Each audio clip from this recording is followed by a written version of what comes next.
طبعا الهاي ريسك هاي ريورد، قدامك المدينه الاكاديميه بالكامل، فده بيخلق طلب اعلى على المنطقه ذات نفسها، لان ارض محدوده قريبه من الداون تاون. ان شاء الله قريب هنغطي ابو ظبي كمان والشارقه. انا دلوقتي موجود في دبي لاند، شويه كده هبدا لك الرحله من الداون تاون. الرحله خدت مني 12 دقيقه بالظبط، مجرد ما مسكت شارع دبي العين من الداون تاون لحد الموقع اللي انا فيه دون، زي ما انت شايف كده مجمع دبي لاند السكني، هتاخد بالظبط اقصى شيء 18 دقيقه. احب اقول لك ده موقع عائلي سواء للسكن او للاستثمار، اللي عايز يسكن مش هيلاقي مجمع افضل من كده، في كل الخدمات اللي احنا عايزينها، مدارس، مستشفيات، حدائق، مناطق العاب الاطفال، كل ده هنشرحه في الفيديو. في مدرستين، في مدرسه هتتبني تاني، مجمع عائلي مناسب جدا للعائلات، في حدائق زي ما احنا شايفين، في كل حاجه. تابع الفيديو للاخر، ما تنساش تعمل لايك وتشترك في القناه عشان يوصل لك كل جديد خاص بعقارات دبي. انا دلوقتي واخدك في جوله لدبي لاند. دبي لاند اللي هيطلع فيها خط المترو. المنطقه دي منطقه واعده جدا للاستثمار العقاري. اولا مجمع دبي لاند السكني هو مساحته صغيره مش كبيره، يعني مش هيبقى فيه بنايات كتيره موجوده في نفس المكان، لان البنايات الكتيره لما بتكون موجوده في نفس المكان ده مش بيكون افضل استثمار، لانك انت بيبقى فيه تنافسيه شديده ما بين الوحدات، يعني بيبقى فيه معروض. لكن دبي مجمع دبي لاند السكني قطعه الارض بتاعته مساحتها صغيره، فبالتالي عدد البنايات اللي هتكون موجوده هناك هتكون قليله، وعشان كده هيبقى التنافس قليل، والابريشيشن بتاع المنطقه هيزيد بطريقه سريعه. زي ما قلت لك المترو هيكون هناك برضه، وده المترو اللي اتعلن عنه، حتى الشيخ محمد بن راشد ذات نفسه هو اللي طلع اعلن عنه. المترو ده اللي هو الخط الازرق، هيكون واصل من هناك لحد الجداف، يعني هيربطك من دبي لاند لحد الجداف، ودي ميزه ممتازه جدا لاي حد عايز يستثمر في العقارات، لانك انت مرتبط بالجداف، مرتبط بالداون تاون والبيزنس باي عن طريق خط المترو، وده هيخلق طلب عالي جدا على العقار اكتر من اللي موجود دلوقتي. انا عايز اقول لك المنطقه دي ساتيوريتد بالكامل، يعني بالصعب يكاد تلاقي فيها شقه غرفه وصاله او غرفتين وصاله او حتى استوديو متاح، وعشان كده حتى ايجاراتها عاليه. يعني حاليا ايجار الاستوديو بيبقى ب 45,000، الغرفه والصاله داخله على 80,000. ده النهارده بايجارات اليوم، وفي كواليتي يعني من ضمن الكواليتي القديمه بتاع دبي. البنات دي من 2007 2008 2009، فتخيل الكواليتي بتاعت زمان والكواليتي بتاعت دلوقتي اللي دبي بتسلمها، واللايف ستايل والخدمات. البنات اللي هناك يعني لو لقيت فيها مسبح يبقى كويس. عشان كده انت النهارده عايز تستثمر في منطقه او عايز تسكن في منطقه راقيه، اولا انت بتبقى على شارع دبي العين، ده شارع جميل جدا معلوش زحمه. الشارع ده الزحمه اللي عليه قليله، والاسباب انها قليله لان معظم اللي ساكن في دبي لاند هي ناس ساكنه في فيلل، فمجمعات الفيلل ما بيكونش نفس الكثافه السكانيه بتاع مجمعات الشقق.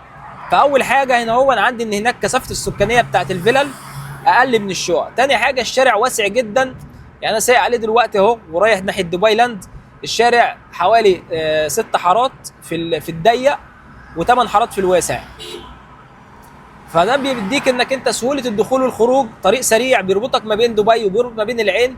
زي ما انت كده بتبدا من اول ما تخش بتبقى على يدك اليمين منطقه الميدان، اول ما تبدا على شارع دبي العين بيبقى على يدك اليمين منطقه الميدان، انا سايق في قدامي اهيا. بعد كده بنخش على منطقه نادي الشبا، وهي فيلا المواطنين، او كانت فيلا معظمها فيلا المواطنين، ودلوقتي بقى فيها تملك حر طبعا. بعد كده بنخش على منطقه اللوان، مجمع ارض صغير كده بسيط بين عدد بنايات محدود، ميكس ما بين الشقق والفيلا والتاون هاوسز. بعد كده بنخش على مجمع دبي لاند السكني، اللي هو برضو بيكون فيه هو يعتبر في الوسط كده، ومحاط من الاربع اتجاهات بفيلا الكوميونتي. فانت اوريدي هو مجمع راقي جدا، هو مجمع فيلل قبل ما يكون مجمع شقق اساسا يعني.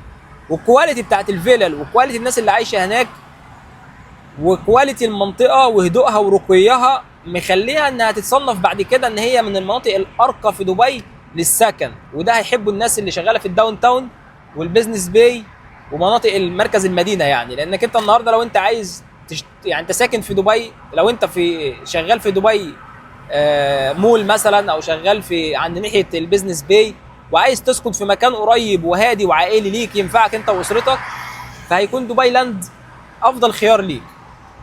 قدامك واحة السيليكون الناحيه الثانيه برضو فيها شقق سكنيه، بس خلاص كلها يعتبر ساتيوريتد، قليل جدا الاراضي اللي فيها اللي باقيه بتطلع انشاءات. تعتبر مجمع اصلا، هي تعتبر بيزنس هاب او منطقه مال واعمال، برضو فيها اكثر من 30,000 شركه، معظمهم متخصصين في التكنولوجيا والاي تي والكلام ده، وبرضه فيها فري زون اريا برضه يعني.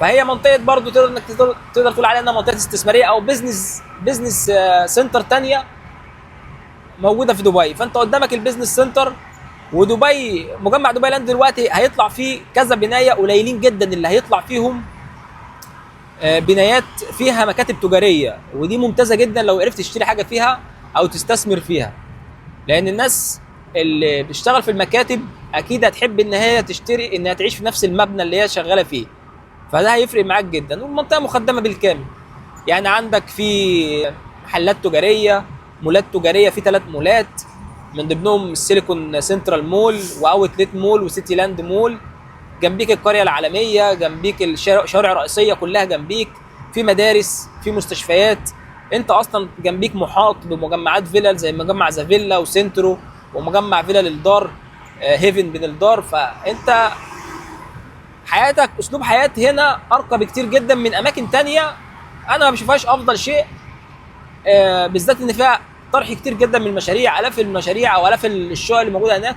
لا، روح منطقه عليها ارض محدوده قريبه من الداون تاون، ما تبعدش عن الداون تاون اكتر من 20 دقيقه، 25 دقيقه ممكن، بس 20 دقيقه افضل شيء يعني، لانها بتفرق معاك. قال لك ليه 5 دقايق؟ تفرق انك انت المدخل والمخرج، يعني في اماكن عشان تخرج بس منها بتاخد ربع ساعه، لكن انت هنا في دبي، دبي ريزيدنت كومبلكس المجمع دبي لاند السكني، بالظبط دقيقتين تطلع من الكوميونتي، تاخد جسر ينزلك على شارع دبي العين، 18 دقيقه بالكتير قوي تبقى في الداون تاون.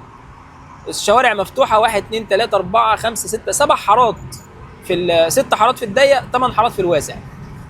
فانت النهارده بتتكلم سهوله في الدخول والخروج، ده الناس بتدور عليه، اللي هو شوف الناس، شوف العائلات بتدور على ايه. احنا بندور على لايف ستايل، بس بندور برضه على سهوله الدخول والخروج، يكون جنبيها مدارس، جنبيها مستشفيات، كل ده موجود اوريدي موجود في دبي لاند. انا ده رايح دلوقتي اشوف قطعه ارض مشروع جديد هناك هينطرح قريب، مطور كبير، خطه دفع مرنه، اسعار ممتازه جدا. ودبي لاند الجميل فيها الاسعار فيها يعني تبدا معاك من 600 الف درهم، وممكن اقل من 600 الف درهم كمان تقدر تاخد استوديو، ومعاك الاسعار بتزيد، مع قابليه ان المنطقه دي الاسعار فيها تتضاعف الفتره اللي جايه مع الزياده السكانيه، مع قله الاراضي اللي موجوده لحد ما نوصل لهناك، لان كل الاراضي هناك كلها فيلل، على اليمين فيلل وعلى الشمال فيلل، لكن لما توصل لهناك هتبقى اراضي اقل. فكل ما كان عندك الاراضي اقل والطلب عالي كل ما الاسعار زادت، وده اللي بتحققه معانا المعادله في دبي لاند. الفترة اللي جاية في دبي الجنوب بس هتاخد لها شوية وقت عقبال ما نفكر ان احنا ناخد منها افضل عائد، من المناطق الواعدة برضه دبي الجنوب. بس انا بكلمك على لو انت عايز حاجة مضمونة، حاجة انت واثق فيها، حاجة تبقى داخل فيها مرتاح، ما تبقاش بتاخد ال زي ما بتقول كده الاستثمار بقى بحذافيره، اللي هو الهاي ريسك. طبعا الهاي ريسك هاي ريورد، بس انا بديك برضو حاجه متوسط ما بين ما فيهاش ريسك اصلا، المناطق موجوده وفي نفس الوقت الناس ساكنه، وفي نفس الوقت برضو عليها طلب عالي، وتقدر انك تاجرها من تاني يوم تستلم الشقه تاجرها على طول، فده هيفرق معاك انت كواحد عايز يشتري عقار. دبي عقارات دبي كويسه جدا، نقدر نحقق منها عائد استثماري ممتاز، نقدر نعمل اعاده بيع ونستفاد من اعاده البيع وندخل برضو او نعمل دخل ممتاز برضو منها. الموقع بتاعك ده برضو في دبي لاند هيبقى قريب من المطار الجديد حوالي نص ساعه، بينه وبين المطار القديم حوالي تلت ساعه، بينك وبين الداون تاون اقل من تلت ساعه 17 18 دقيقه. فاحنا بندور، دي فرص، دي كلها فرص انت هتستفاد منها، تستفاد منها لما بتستثمر فيها من دلوقتي، مش لما بتأخر الاستثمار فيها لبعدين، لانك انت لو اخرت الاستثمار كل ما الاسعار ما زادت، وخطط الدفع دلوقتي الموجوده بعد كده مش هيبقى في خطط دفع زي ما موجود دلوقتي، خطط دفع مرنه زي ما حصل قبل كده في الجي في سي وفي ارجان. زمان كان في خطط دفع مرنه واسعار كويسه، دلوقتي الاسعار وما بقاش في خطط دفع مرنه، فده احسن لك بكتير جدا. بمبلغ بسيط يبدا من 600 الف درهم، يمكن اقل يمكن اكتر شويه، وتاخد حاجه تعمل منها عائد استثماري عالي، فمش هيكون في احسن من انك انت تستثمر في مجمع دبي لاند السكني او المناطق اللي تحت الكونستراكشن دلوقتي بس، او الديفلوبمنت اللي الدوله متجهه ليها، ده توجه دوله بالمناسبه، فده هيفرق معاك كتير جدا انك تعمل من وراه افضل عائد استثماري.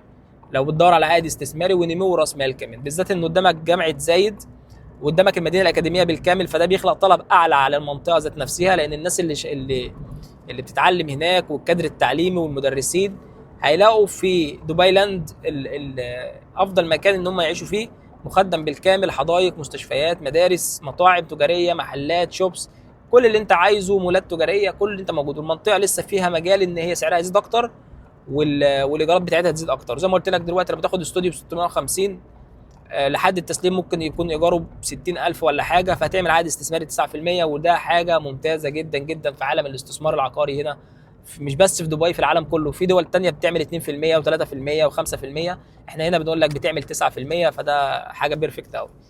لو مهتم في استثمار عقاري في دبي، انا محمد ششتاوي، مستشار عقاري في دبي، تقدر تتواصل معايا، ارقام هتظهر قدامك على الشاشه دلوقتي. واشوفكم على خير في فيديو جديد. تابعونا عشان خاطر الفيديوهات الجايه هتبقى مهمه جدا ليكم، تعرفوا اكتر عن الاستثمار، تعرفوا اكتر عن المناطق الاستثماريه، تعرفوا اكتر عن دبي، عقارات دبي. انا هنا مستشار عقاري في دبي كلها، وان شاء الله قريب هنغطي ابو ظبي كمان والشارقه. فحتى في مشاريع في الشارقه كويسه، فيلا كويسه جدا للاستثمار هنتكلم عنها. فتابعونا وشكرا والسلام عليكم.